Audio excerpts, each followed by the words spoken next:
look at the crime situation in Detroit, you know, one of the things I can't help but reflect on is I was gone for 34 years. I started my policing career here in the city of Detroit, and Detroit's always had this tag of being one of the more violent cities in America. And you ask yourself why. I mean, when you look at our overall, if we just look at the crime of murder, you know, when you look at those high years like every city had in the 90s or 80s, Detroit was sitting on about 500 murders, 400, those were high years, 600. And there are other cities that were sitting 1,100, 2,000 murders a year.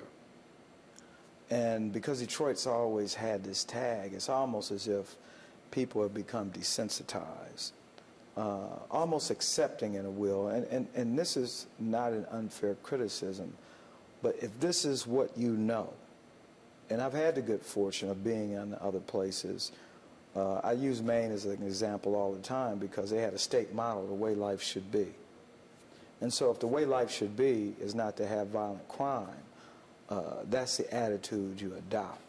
We should not want to be desensitized by violence in our city. We should react to carjackings. We talk about the one tragic one at the end of last year, where the young man, a musician, who was shot. Why? I mean, it's one thing to rob, but then to use a gun, for what purpose? Or the young woman and her companion that decided to just recklessly fire into a home, and 2 babies are shot because of what, a dispute? You got to ask yourself, why did that happen? And so we need to do better, not just police, because I said in that press conference weeks ago, this is not about police, it's about we.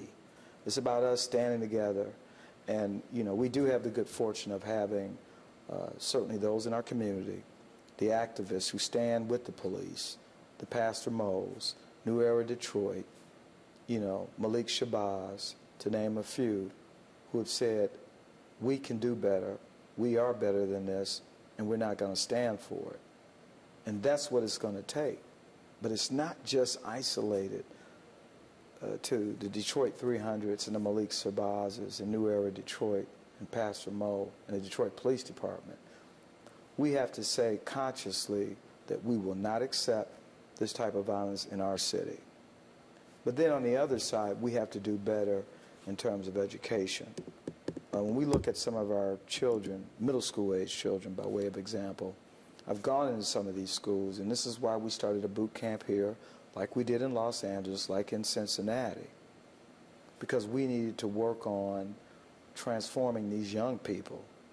Because if they're not transformed into making good decisions, what kind of an adult will they be? And who are their mentors? Who's teaching them? So you have parents that have been in the system, incarcerated. You have parents that haven't done a real good job at making good decisions and settling conflict. We see it every day.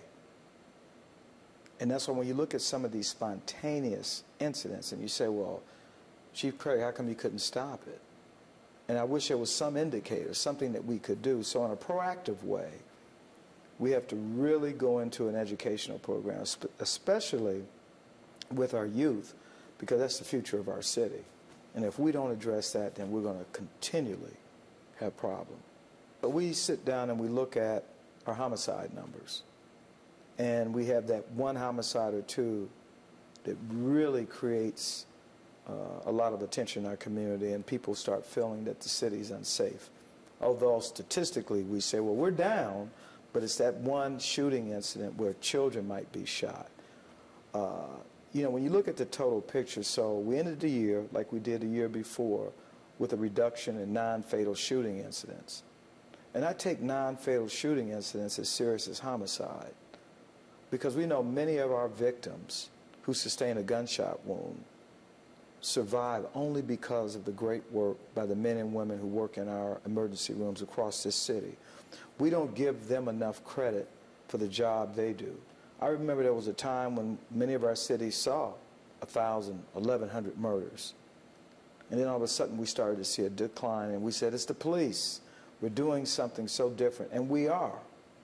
But we can't forget the work that those men and women in emergency rooms, those doctors that treat patients that suffer a gunshot wound and are surviving.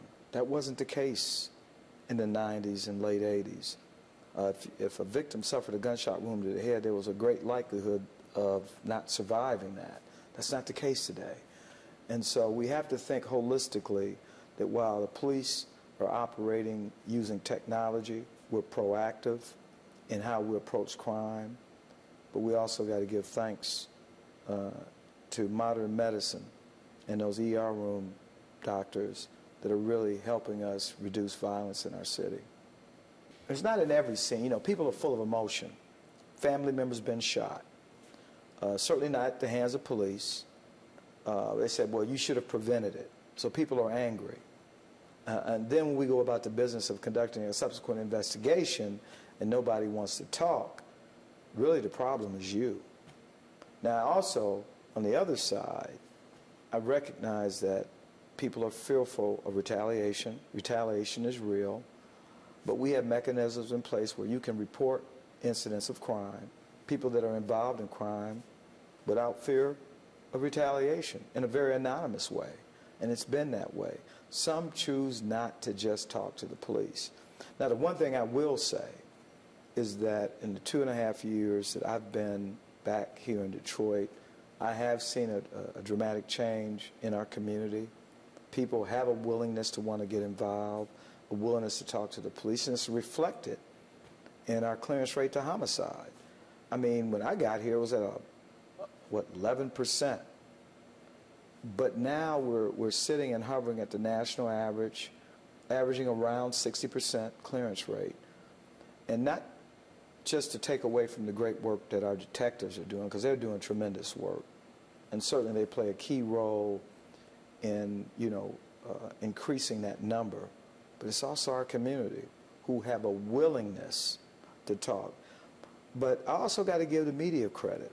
And off air we talked about the importance of when reporters are at scenes and people are angry and frustrated, and the journalists out there trying to calm the community down.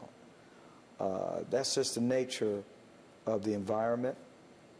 People are angry, but I can tell you, if it had not been for the media, I don't think that we wouldn't have the kind of impressions, the favorable impressions that people have of us. In fact, I know and learned from my time in LA the importance of working with the media. Now, some of my critics might say, well, the chief is has a Hollywoodish kind of persona. This is not about Hollywood. This is about our ability to communicate to the viewers, those who look at television, radio, what they read in print, on the internet. That is what's critical. And if we can tell the story, because if we don't tell the story, someone else is going to tell that story. And it's important for me to bring out facts that are known without certainly undermining an investigation. But we need the media, and the media is helpful in really crafting an impression of their police department. And you all have done a phenomenal job in that effort. So I'm appreciative, and I thank you for that.